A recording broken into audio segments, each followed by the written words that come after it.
What's up, guys? It's MB Boxing, and I just finished up watching Conor Benn versus Chris Algieri, and this was a 12-rounder in the welterweight division, and this fight was Saturday, December 11th, from the M&S Bank Arena in Liverpool, England, and this fight was broadcasted on DAZN, and in this fight, Conor Benn was able to get a destructive fourth-round knockout victory over Chris Algieri. What a performance this was by Conor Benn.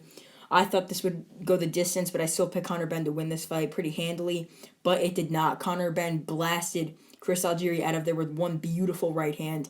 And just to break down the rounds before the stoppage, Chris Algieri was just getting backed up. It was simply that Conor Benn was just winning the fight. I had him winning 30-26. He was just backing up Chris Algieri. Chris Algieri did land some jabs of his own, from the outside, and some right hands, some left hooks, but they just weren't landing as clean as a lot of his shots would against a guy like Provodnikov when they fought, because Provodnikov was also coming forward, but his defense was not as good as Conor Benn's, and Conor Benn was really blocking a lot of his shots. A lot of Algieri's shots were partially landed, but for Conor Benn, he was doing a nice job of cutting off the ring a bit. He was landing some nice shots to the body of Algieri, to the head.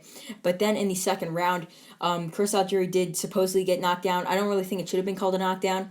Although he did get hit, it was sort of a left hook that wrapped around the neck and head of Algieri, and then there was also a trip involved as well, and they reviewed it.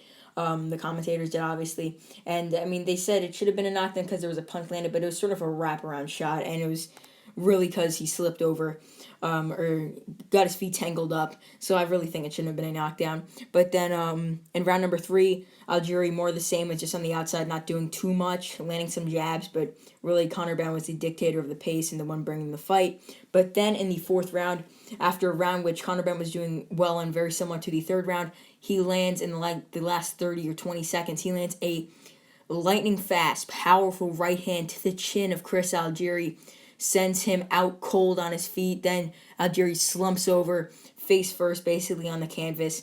And yeah, the referee waves it off almost immediately. Conor Benn, this is definitely one of the best finishes of his career thus far. Probably the best finish and one of the knockouts of the year.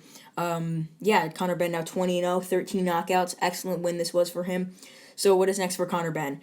I would love to see Conor Benn fight someone in the top 15 in the welterweight division, top 10, top 12. I would love to see him in a huge fight. And tonight there's also a big welterweight fight for hardcore boxing fans. There's Kudratio Abdukakarov versus Cody Crawley. I would not mind seeing him fight the winner of that fight. Both of those guys, the winner should be ranked in the top 10 after that fight, if not top 15, and I would not mind seeing Conor Benn fight the winner of that. And if not, I would like to see Conor Benn fight someone like maybe a Jamal James, even though Jamal James is coming off that loss to Butayev.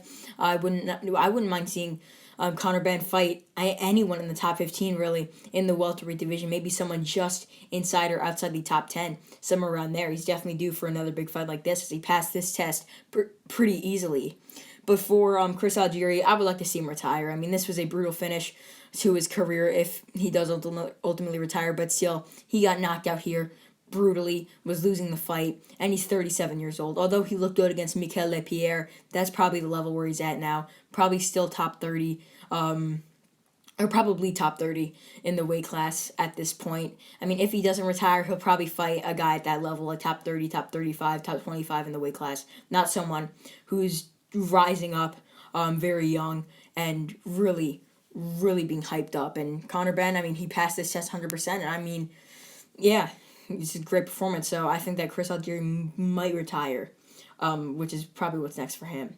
So overall, Chris Algieri gets knocked out in the fourth round brutally by a right hand from Conor Benn, as Conor Benn now improved to 20-0 with 13 knockouts, getting one of the best finishes of his career thus far and one of the best victories as well. And yeah, that's really it. I'm MB Boxing. Thanks for watching, and I'll see you guys later.